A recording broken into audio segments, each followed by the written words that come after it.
Staline et Hitler ont chacun juré la perte de l'autre. Pourtant, ils collaborent et signent un pacte en août 1939. Ce pacte leur a permis de se partager la Pologne. Il a surtout permis à Staline d'éviter la guerre avec Hitler en la rejetant vers l'ouest. Staline rumine ce calcul. Hitler va s'épuiser dans une longue guerre avec la France et l'Angleterre. Un jour, il n'aura plus qu'à faire avancer son armée dans une Europe en ruine afin d'y instaurer le communisme.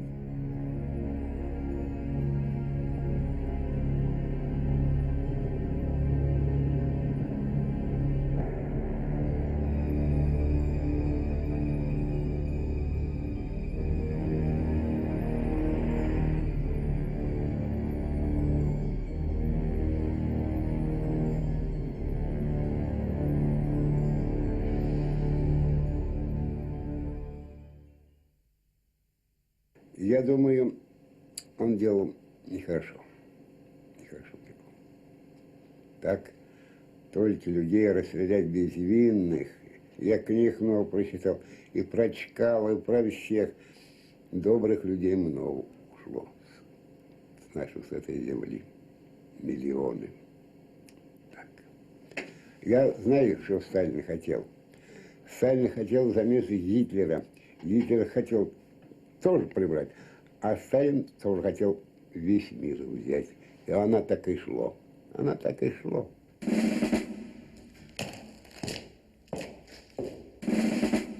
Après une lune de miel consacrée au partage de la Pologne et au génocide commun de ses élites, le pacte entre l'Allemagne et l'URSS entre dans une phase de turbulence.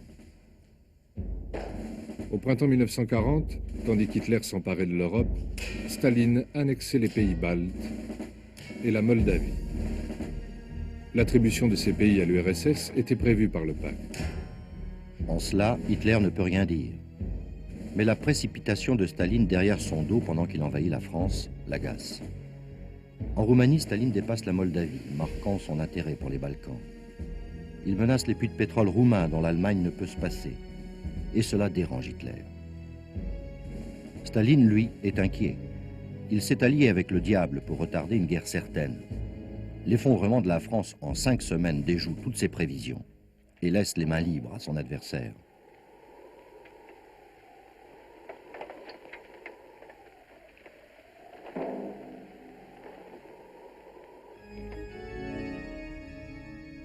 Le 22 juin 40, Hitler visite la cathédrale de Beauvais.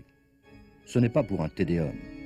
Ses pensées louvoient autour du prochain ennemi à dévorer, l'Angleterre ou la Russie. De retour dans le wagon de Compiègne, où l'armistice avec la France vient d'être signé, Hitler fait ouvrir les cartes. Göring lui désigne sa cible préférée. L'Angleterre. Le pays est à genoux et à découvert. Himmler, à gauche sur votre écran, est du même avis. Göring argue auprès de son maître que la Russie, bien sûr, c'est l'objectif de toujours, mais plus tard, l'occasion est trop belle. Avec son aviation et un déluge de bombes, il peut forcer l'Angleterre à composer avec l'Allemagne. Hitler laisse Göring lâcher sa Luftwaffe. Pourquoi pas, qu'il essaye.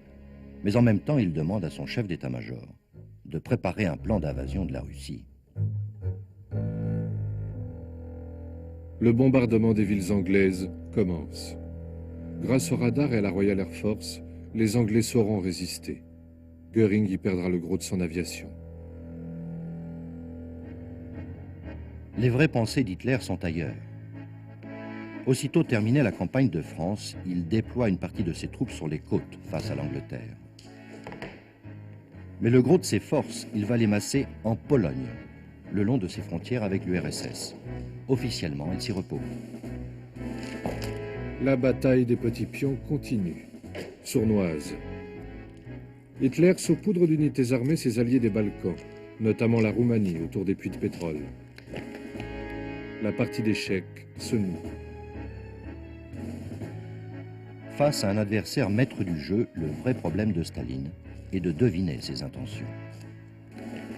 Après l'échec de la bataille d'Angleterre, Hitler donne l'impression de vouloir y débarquer.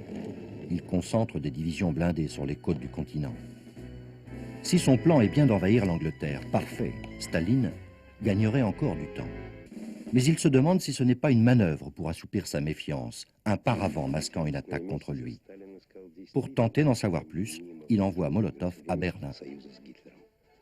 Le ministre des Affaires étrangères soviétique y est reçu avec tous les honneurs dus à un allié. Mais la partie tourne au chat et à la souris. Vous voyez l'homme avec le chapeau noir, là, c'est moi.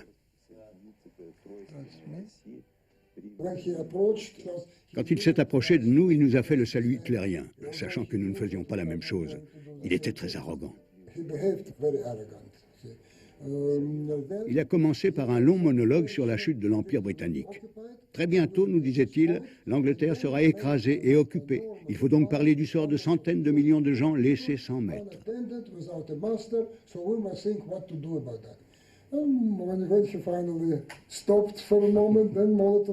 Quand finalement il s'est arrêté, Molotov lui a demandé ce que ses troupes faisaient sur nos frontières.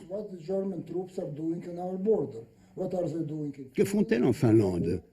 Que font-elles en Bulgarie et en Pologne, tout contre notre frontière? Hitler l'a regardé et lui a dit « Je ne sais pas ce qu'elles font ». Il s'est tourné vers Ribbentrop et lui a demandé « Vous en savez quelque chose, vous ?» Ribbentrop lui a répondu « Non, j'en sais rien ». Molotov a suggéré une pause café, le temps qu'il s'informe. Après la pause, Hitler nous dit «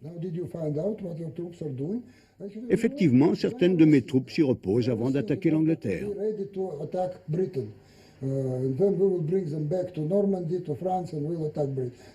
Molotov lui a demandé « Alors, pourquoi ont-elles des tanks et de l'aviation ?» Hitler a répondu « C'est pour mieux tromper les Anglais. » Alors Molotov a dit « Mais alors, que font-elles en Finlande ?» Hitler s'est un peu énervé. Pourquoi discuter de Peggadi alors que nous avons la tâche immense de nous partager les empires coloniaux des puissances occidentales? Ça a duré 2 jours comme ça. À un moment donné, on a entendu un grondement. Les Anglais savaient que Molotov était à Berlin. Ils ont envoyé 300 bombardiers fêter l'événement. On a entendu des explosions. Autour de nous, des vitres ont éclaté. Il y a eu un raffut du tonnerre. Ribbentrop a suggéré de se mettre à l'abri dans le bunker. Et on est descendu très profond sous le ministère. Le bunker était très bien décoré avec des tableaux de maîtres, sans doute raflés au Louvre, des tapis, des sculptures magnifiques.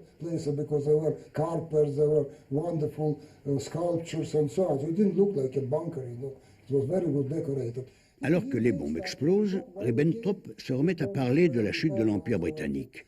Molotov lui dit alors « Dans ce cas, que font les Britanniques au-dessus de votre capitale ? Que faisons-nous dans ce bunker ?» Ces conversations ne devaient pas mener à grand-chose. D'après un document que nous avons retrouvé, le matin même de l'ouverture des entretiens, Hitler avait ordonné que, quels que soient les résultats des discussions, la préparation du plan d'attaque de la Russie continue. 1 mois plus tard, le plan Barbarossa, dont voici l'original, est approuvé par Hitler. L'offensive est prévue en mai 41. Cela, Staline l'ignore encore. Il sait bien qu'Hitler veut sa peau. Mais une perspective intéressante endort sa méfiance. Un sommet avec Hitler. Before saying goodbye, Hitler said, Mr. Molotov, I want you to tell Mr. Stalin that I consider him to be one of the greatest men of our century. À la fin des entretiens de Berlin, quand Hitler a pris congé de Molotov, il lui a dit « Je voudrais que vous disiez à M. Staline qu'il est un grand homme de ce siècle et qu'il restera dans l'histoire. Et moi aussi, je pense que je resterai dans l'histoire. Cela mérite que nous nous rencontrions. » C'était une proposition formelle pour une rencontre dans un futur proche.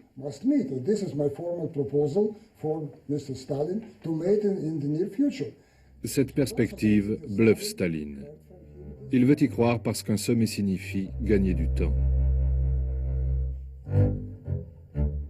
Néanmoins, il se méfie, parce qu'il sait qu'Hitler cherche un accord avec l'Angleterre, qui lui donnerait les mains libres pour attaquer la Russie. Staline trouve un moyen de le détourner de ses frontières.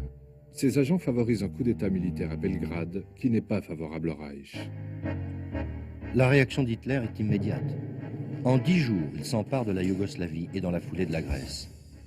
Il ramène aussitôt ses panzers sur la frontière polonaise. Cependant, son coup de poker dans les Balkans retarde d'un bon mois l'attaque contre la Russie. Faut-il prendre le risque de précipiter le plan Barbarossa ou le reporter d'un an? Ces généraux font valoir qu'en un an, l'armée rouge aura le temps de se renforcer. Hitler hésite, puis décide d'attaquer. Il choisit le 22 juin, date fameuse, trop tardive, de l'entrée de Napoléon en Russie en 1812. Mais Hitler a la certitude de réussir, son génie ne lui permet-il pas de relever tous les défis? Apparemment, Staline ne se doute de rien. Le surhomme n'a plus qu'à se fier à sa bonne étoile. Le Russe a l'arme au pied, l'Allemand l'arme au poing. Il est clairement l'attaquant. Des deux côtés, les rassemblements militaires sont les plus importants de l'histoire. 7 millions de soldats sont face à face.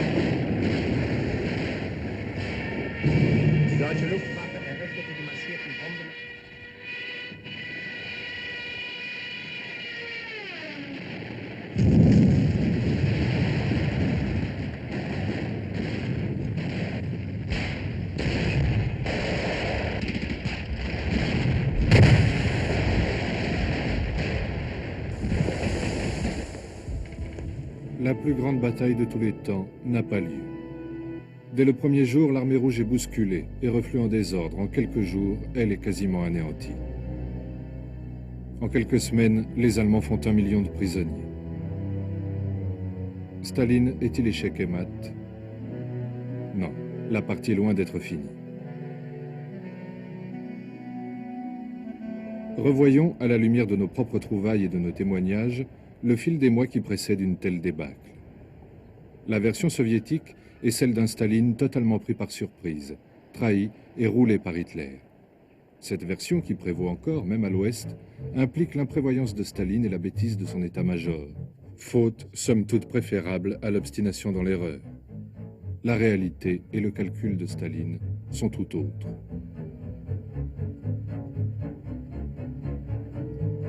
Staline masse des troupes sur sa frontière avec l'Allemagne.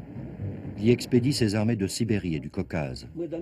Le nombre de soldats y passe de 2 à 4 millions.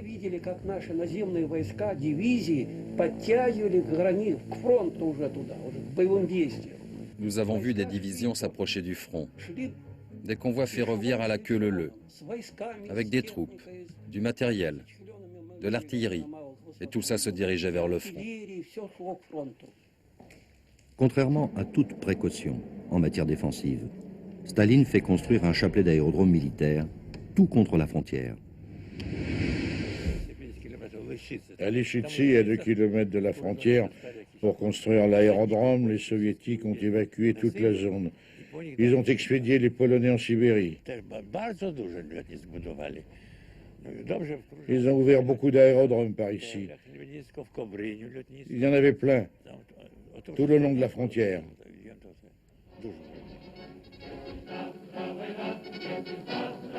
L'armée rouge a une tradition offensive. Sa doctrine est offensive. L'essentiel de son armement est offensif. Sa pratique et son entraînement sont ceux de l'attaque.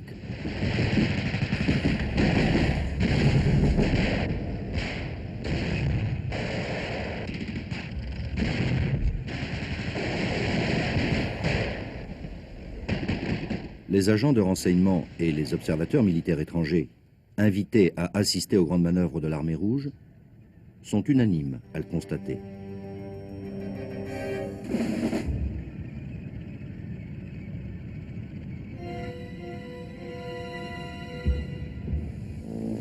Et à quoi servirait, si ce n'est pour tomber sur les arrières de l'ennemi, l'entraînement de centaines de milliers de parachutistes?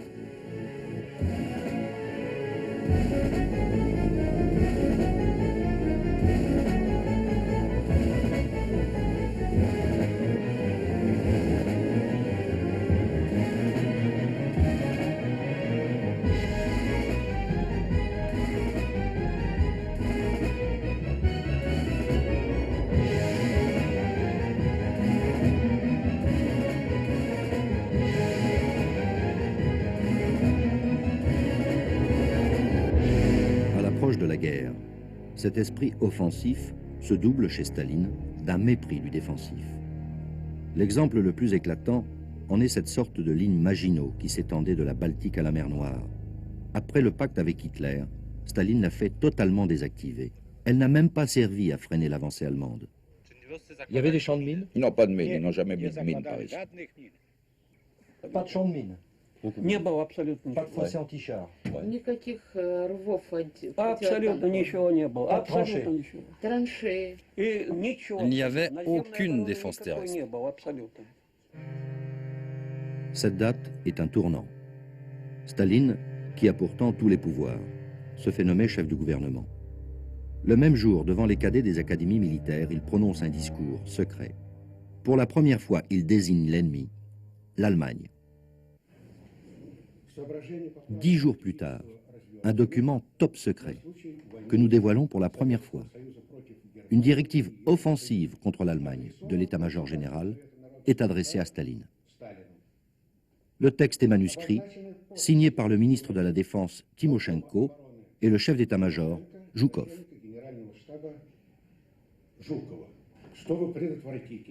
L'armée allemande est capable de nous devancer en nous attaquant par surprise. Je considère pour absolument indispensable de ne pas laisser l'initiative à l'adversaire et de le devancer. Devancer est souligné 2 fois, et de l'attaquer alors qu'il n'est pas tout à fait prêt afin de l'écraser.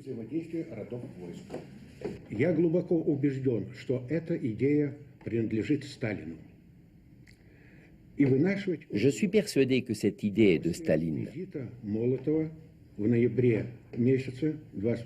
Selon moi, elle lui est venue après la visite de Molotov à Berlin en novembre 1940, quand il a compris que la guerre était inévitable.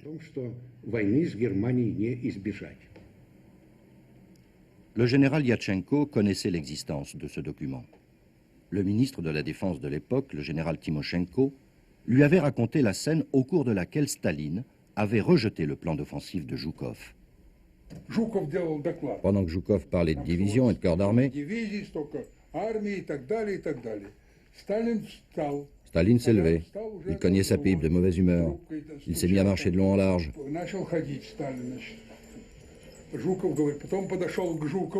Il s'est approché de Zhukov et lui a dit « Tu veux faire peur à qui, là? Tu veux faire peur à qui ?» Il y avait tout le politburo. Staline l'a tant vexé que Zhukov fait partie à côté.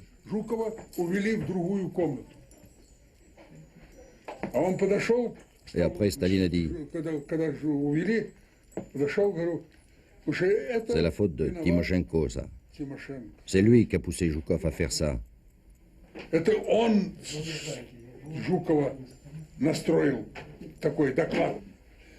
Alors Timoshenko, il faut le fusiller? Je ne sais pas, je le connais depuis la guerre civile, c'est un combattant honnête. Moi, je croyais que c'était un homme intelligent, mais son cerveau, il n'est pas plus grand que ça. Il n'est pas fichu de réfléchir.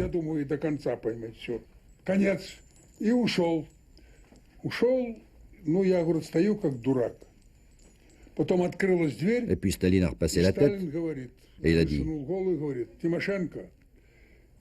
« Timoshenko et vous là-bas à la frontière, ne vous avisez pas de déplacer ne serait-ce qu'une seule unité sans mon autorisation. Sinon les Allemands vont se sentir provoqués et vont avancer leur attaque. Si j'apprends que vous faites venir des troupes, alors les têtes vont tomber. »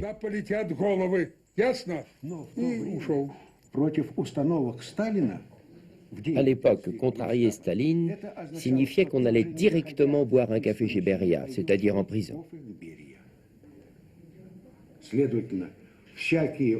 Ceux qui disent que Zhukov est l'initiateur du plan sans en avoir parlé à Staline se trompent. En matière de stratégie militaire, rien ne se faisait en dehors des directives de Staline.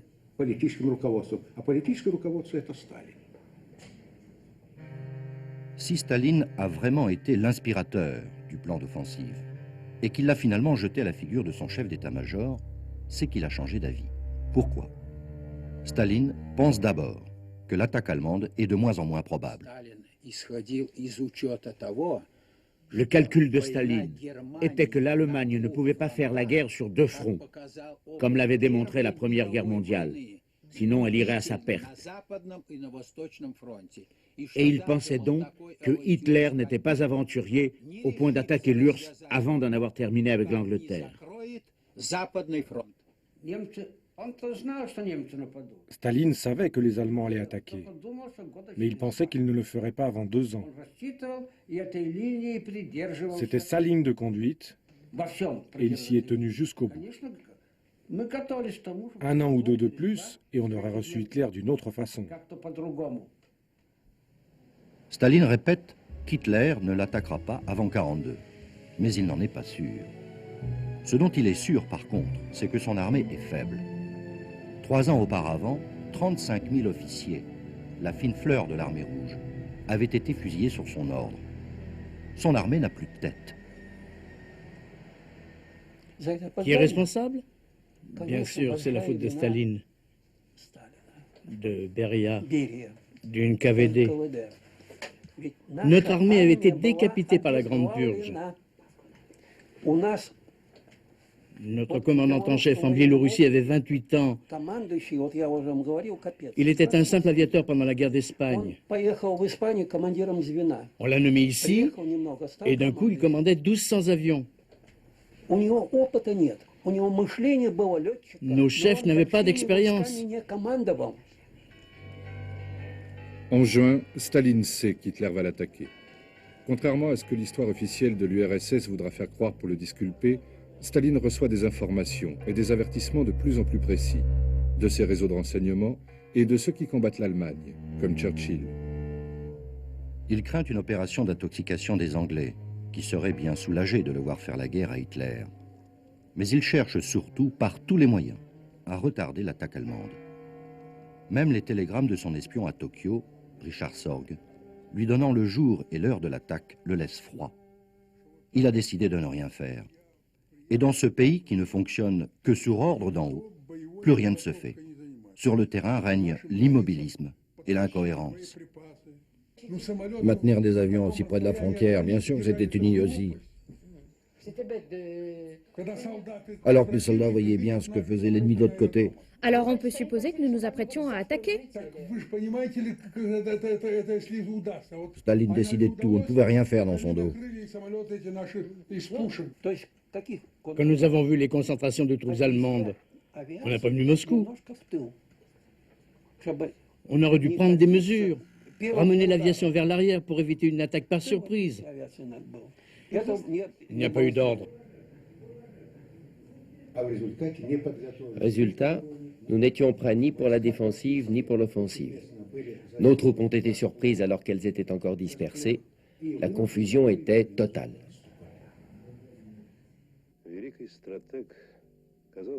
La crainte d'une précipitation de l'attaque allemande jette Staline dans la phobie de la provocation. La provocation, ne serait-ce que constater sur place les préparatifs allemands et en parler, est passible d'une arrestation, voire d'une mort immédiate. Sur ses frontières avec l'Allemagne, il veut le calme plat.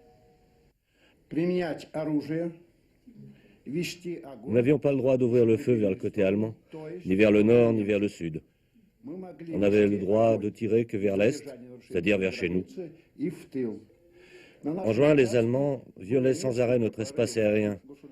Nous n'avions le droit que de les regarder passer. Et moi, à la DCA non plus. J'aurais bien aimé leur tirer dessus. Interdit. Il ne devait y avoir aucun prétexte de conflit.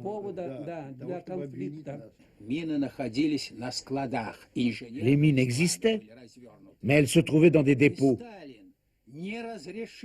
Staline n'a pas permis qu'on les enterre contre la frontière parce que, selon lui, les Allemands y trouveraient un prétexte pour avancer leur attaque.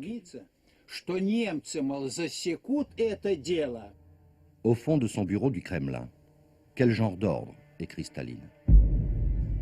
Au lieu d'organiser la défense de sa frontière, il digère ses conquêtes du pacte, les 3 pays baltes, où les troupes du NKVD procèdent à une soviétisation active et commettent la même extermination des élites qu'en Pologne. Alors qu'elle aurait fort à faire pour organiser sa défense, l'armée est mise à contribution pour déporter des dizaines de milliers de personnes.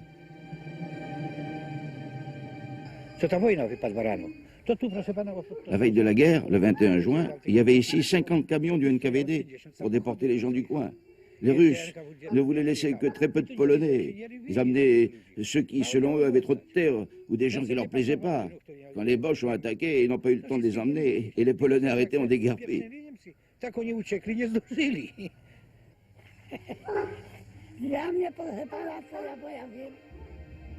Certains de ces convois ont été bombardés par l'aviation allemande le premier jour de la guerre.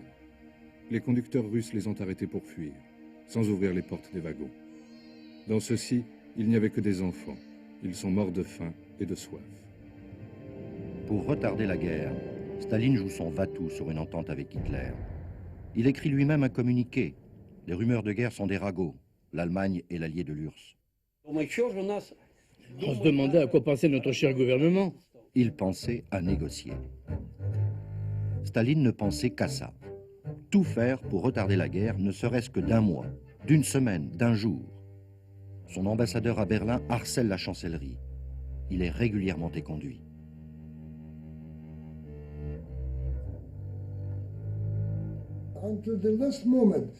Il y a cru jusqu'au dernier moment. La veille de l'attaque, le 21 juin, nous avons reçu un télégramme de Molotov. C'est clair qu'il venait de Staline, demandant une rencontre immédiate avec Hitler pour régler toute plainte allemande, quelle qu'elle soit. Le 21 pourtant, Staline respire. Le 22 juin 1812 est la date d'entrée de Napoléon en Russie. On connaît la suite catastrophique. Staline pense qu'Hitler ne bougera plus, passé une date aussi fatidique et tardive. Seul Zhukov est inquiet. Zhukov m'a raconté que le 21 juin au soir, il a vu Staline avec son dossier rouge, un dossier qu'il promenait toujours avec lui sur l'imminence d'une attaque allemande, pour demander à Staline de mettre au moins les troupes en état d'alerte. Finalement, Staline accepte. Mais il écrit sur le document « En cas d'attaque allemande, cherchez par tous les moyens à s'entendre avec l'ennemi ». Voilà où il en était arrivé. Le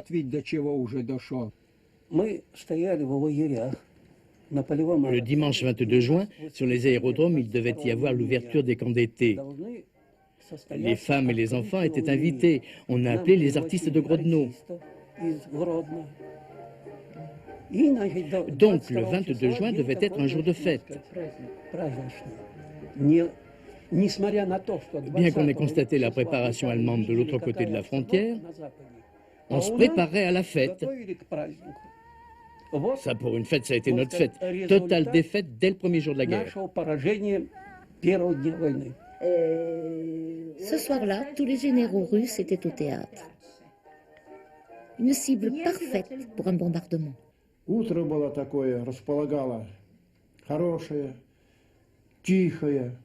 C'était une belle aube tranquille.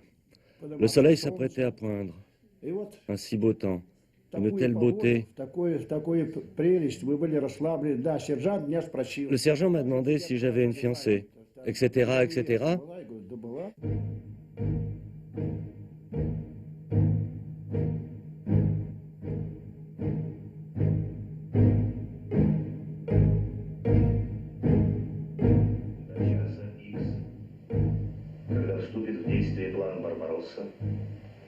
Остаются считанные минуты. 190 дивизий, нацеленных на восток, ждут сигнала.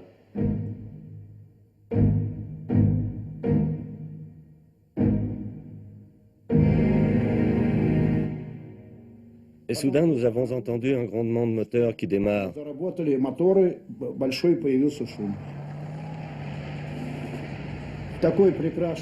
Et puis un grand vacarme de salves d'artillerie.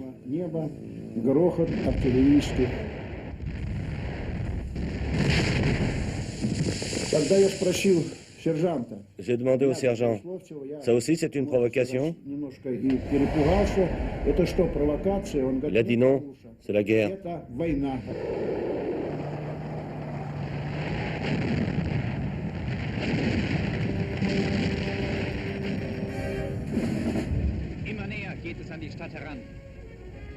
Les Allemands entrent en Russie comme à la parade. En phase 2, pendant les premières heures, ils ont affaire à des soldats qui avaient reçu l'ordre de ne pas répondre aux provocations et qui parfois l'ont strictement appliqué.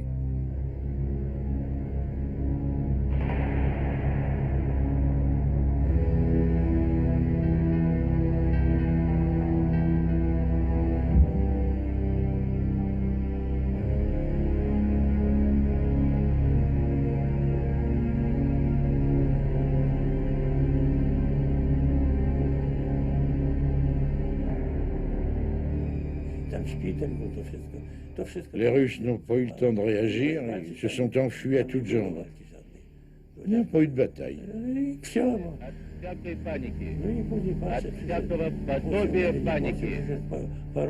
J'étais alors à la campagne. J'ai vu un train du NKVD avec des chefs, pour certains sans habits. Le commandant était échevelé et en caleçon long sur le devant de la loco, comme s'il s'échappait d'un incendie.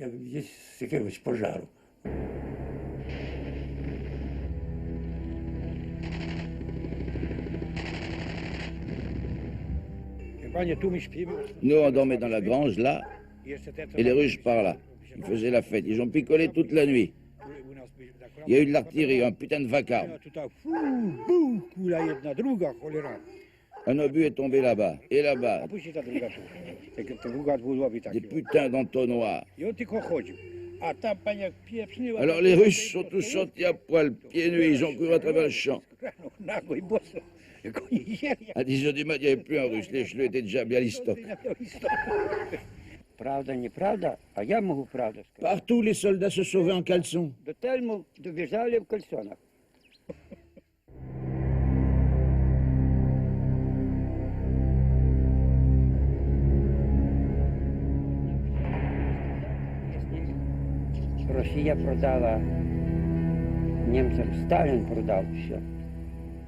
C'est Staline qui a vendu le cuir aux Allemands.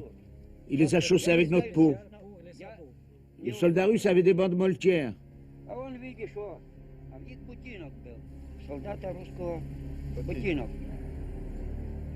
Hitler a chaussé ses soldats avec de vraies bottes. L'Allemand, il n'avait qu'à mettre son pied dans la botte, tandis que les nôtres, avec leurs bandes moltières. En 2 mois, les Allemands font 1,5 million de prisonniers, dont ils ne savent que faire. En 1941, ils mourront de faim au train de 4000 par jour dans les camps en Pologne. Les pertes soviétiques en matériel, dès les premiers jours de la guerre, sont catastrophiques.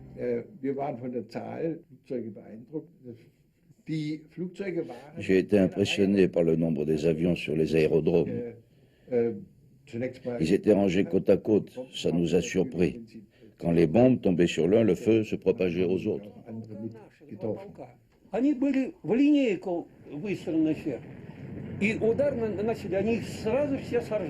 Combien détruit en une journée en Biélorussie? 2200.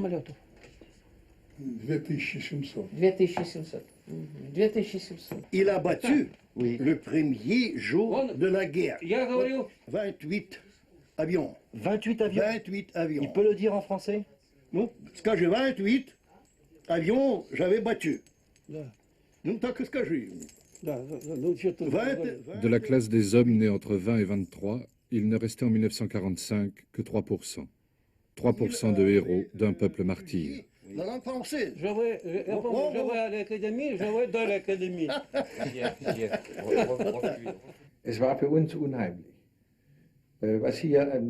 C'était hallucinant, cette quantité de matériel et d'armes dirigées contre nous.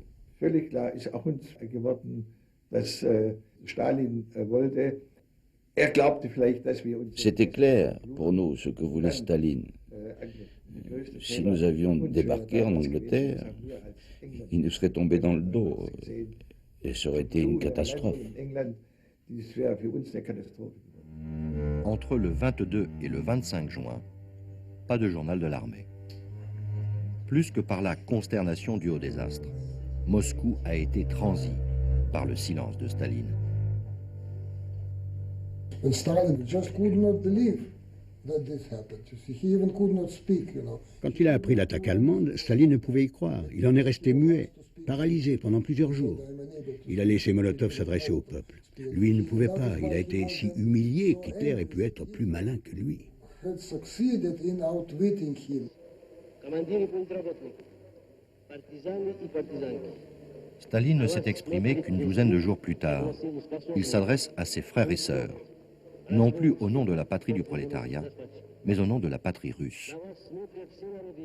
Son appel tombe à plat dans les pays conquis grâce au pacte, où la soviétisation forcée a fait prendre le régime en horreur.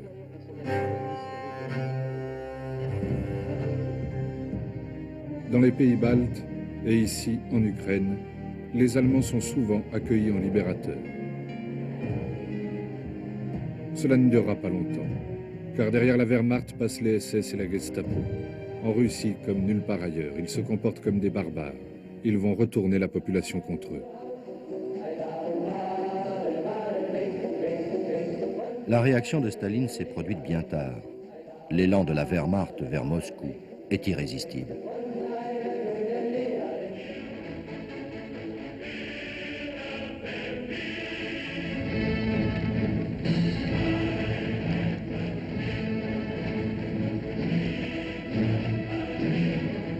Ein erbeutetes Steppenkamel.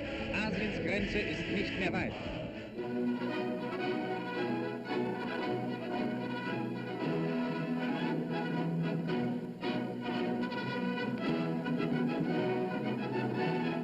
Oui, ça a été facile. Si facile. Joukov m'a dit, heureusement que Staline nous a empêchés d'appliquer le plan d'offensive, parce qu'avec cette armée que nous avions, nous aurions subi des pertes encore bien plus importantes et les Allemands auraient pris Moscou sans difficulté.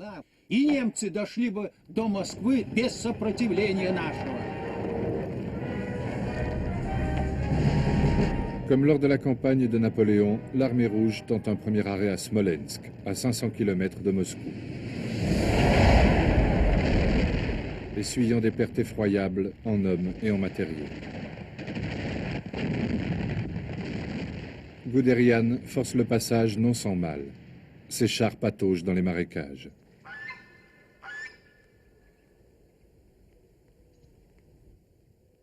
Puis l'automne arrive, avec les pluies, rendant les chemins impraticables. L'état-major allemand s'enlise et réalise que la guerre sera longue et que l'Allemagne risque de la perdre. Et le vrai calcul de Staline se révèle alors. Pour l'emporter sur Hitler, comme du temps du tsar contre Napoléon, il comptait sur son réservoir humain. Peu importe les pertes du moment que l'ennemi s'use. Son mépris de la souffrance humaine lui permettait ce calcul. Il comptait sur l'immensité du territoire russe. Il savait qu'il avait pour lui la durée, le temps, l'hiver. Il arrive, impitoyable cette année-là, quand les Allemands sont aux portes de Moscou. La Wehrmacht est arrêtée, frigorifiée. Côté russe, plus personne ne recule. À Borodino, dont Napoléon avait forcé le passage, l'armée rouge repousse les Allemands. La suite est connue.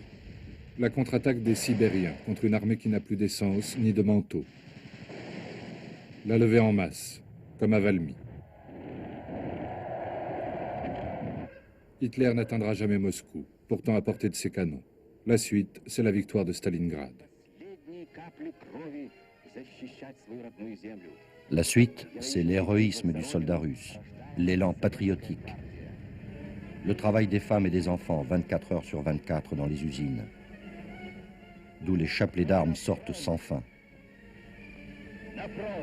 C'est aussi l'aide massive des Américains, sur laquelle Staline comptait. La suite, C'est la terreur stalinienne, pire encore en temps de guerre. Elle frappe aveuglément les déserteurs, les prisonniers soviétiques qui ont pu se libérer, les collaborateurs.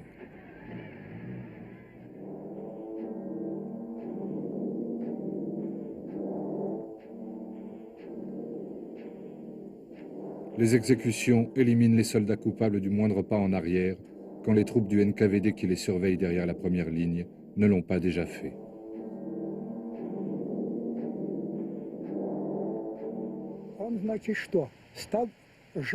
Les Allemands brûlaient les villages où un Allemand, même un seul, avait été tué. Cela faisait des partisans qui partaient dans la forêt. Comme il n'y a pas eu beaucoup de villages brûlés, Staline a utilisé des prisonniers de guerre allemands ou des policiers déguisés en allemands pour battre les gens ou incendier des maisons. Cela produisait des partisans qui partaient se battre contre l'occupant. Nous avons retrouvé cette directive qui en dit long, d'août 1941, ordonnant aux organismes publics de n'apporter aucune aide aux familles des prisonniers de guerre soviétiques. C'est signé par Staline, Molotov, Boudyanov. Lorsqu'ils seront libérés après la guerre, beaucoup seront déportés au goulag.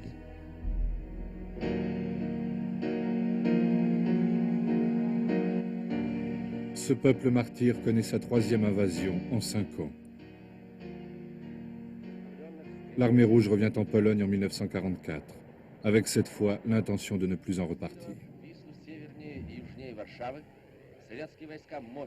L'armée intérieure polonaise, qui est associée au dispositif allié et donc reconnue par Staline, s'empare de Vilnius. Vilnius a été repris aux Allemands par les Polonais. Quand l'armée rouge est arrivée, la résistance polonaise lui a remis la ville. Les soviétiques ont invité les chefs de l'armée intérieure polonaise à un banquet. Nos chefs ont accepté d'y aller, d'autant que la résistance polonaise et l'armée rouge menaient le même combat contre l'armée nazie. Donc ils vont au banquet, et là, les soviétiques les arrêtent. Ils ont tous été déportés au goulag. Moi, personnellement, j'ai eu droit à 10 ans de camp en Sibérie. Pourquoi vous avez été arrêté? Pour résistance. Pour résistance. Mais vous résistiez aux Allemands? Oui, les soviétiques aussi luttaient contre les Allemands. Mais quand ils sont arrivés, ils nous ont tous raflés. Parce qu'ils savaient que des gens capables de résister aux Allemands seraient aussi capables de leur résister.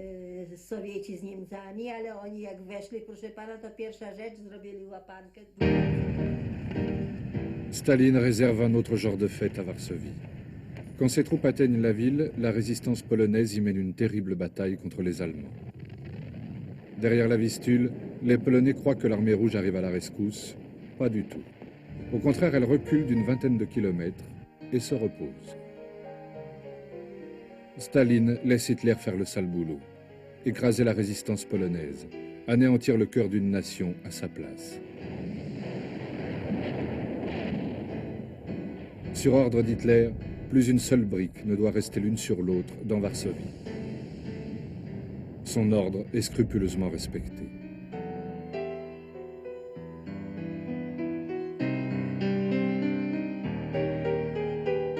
Quand la Wehrmacht se retire devant l'armée rouge qui a repris sa marche en avant, Varsovie, encore fumante, est aussitôt investie par ce que les Polonais appellent les rats, les cadres communistes polonais formés à Moscou et leurs anges gardiens du NKVD. Les capitales des pays d'Europe centrale ne connaîtront plus désormais que le règne des hommes au chapeau mou. Ils seront bientôt à Berlin, au cœur de cette Europe, où Lénine et Staline ont toujours rêvé de porter la révolution. Прозвучавший в тот день команды «Водрузить знамя победы над Рейхстагом». Знамя победы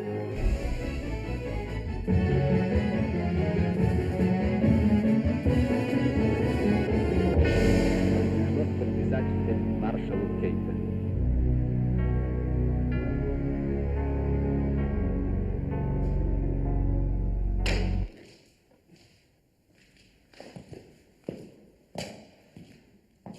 Staline est maintenant le maître du jeu.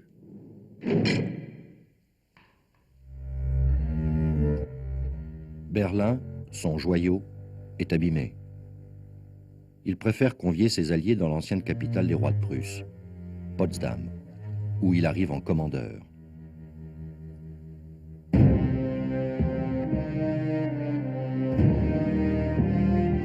Face à des alliés dans la débandade. Churchill, renvoyé par ses électeurs, sera remplacé en pleine conférence par Clément Attlee. Roosevelt vient de mourir et son successeur Harry Truman fait ici ses premiers pas sur la scène internationale. Staline jette dans la balance le poids de ces 20 millions de morts et obtient presque tout ce qu'il veut. Moment de triomphe. Les accords de Yalta ont été confirmés. Il lui accorde la moitié de l'Europe.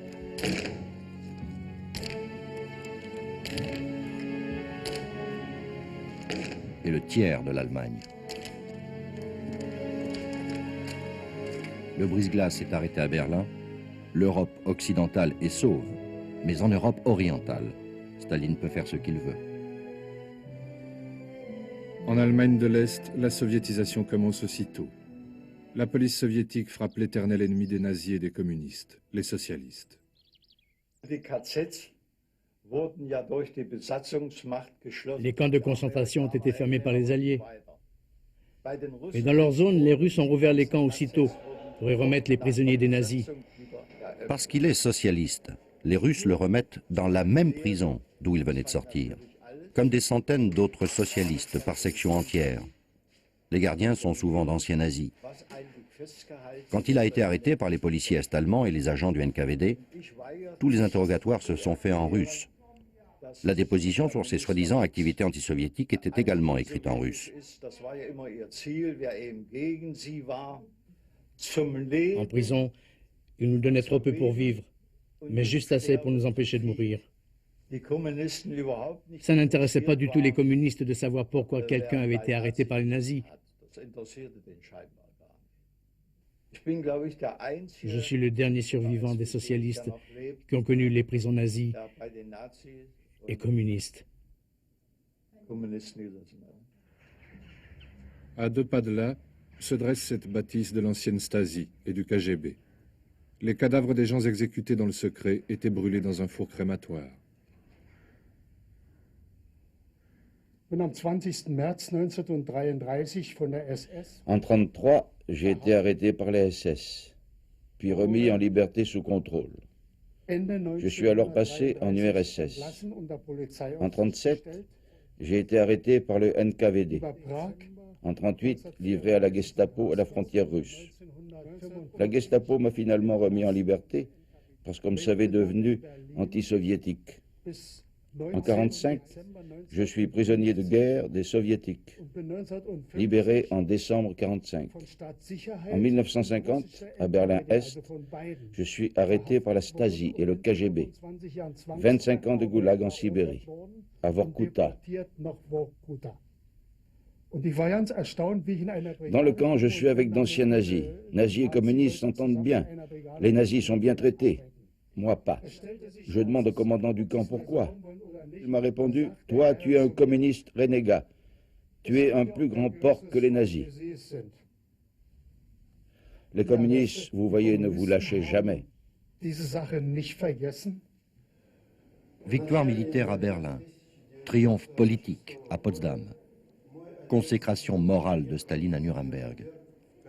En tant que fauteur de guerre et criminel contre l'humanité, seuls les nazis sont jugés.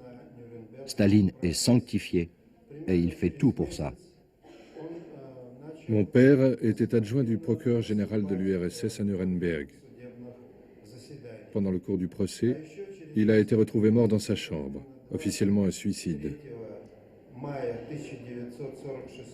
Moi, je crois qu'il a été assassiné. J'en ai des preuves. J'ai passé ma vie à comprendre pourquoi. Staline avait chargé son père de plusieurs missions. La première, de rencontrer en secret Ribbentrop dans sa cellule pour lui proposer de ne pas évoquer le pacte de 1939 sur le partage de la Pologne. En échange de quoi, Moscou s'arrangerait pour qu'il ne soit pas condamné à mort. Ribbentrop a refusé. Et en cela, son père a échoué. On lui a aussi demandé de tout faire pour imputer aux Allemands le massacre de Katyn. Son père, qui connaissait le dossier, a tenté d'expliquer à ses supérieurs que nier l'évidence risquait d'être impossible. Il s'était ainsi attiré les foudres de Staline. Cela suffisait pour être assassiné. À Nuremberg, aux côtés des Alliés, Staline est juge et parti. Son tour de force a été de faire porter la responsabilité de la guerre par les seuls chefs nazis, alors qu'il a contribué à la déclencher par le pacte avec Hitler.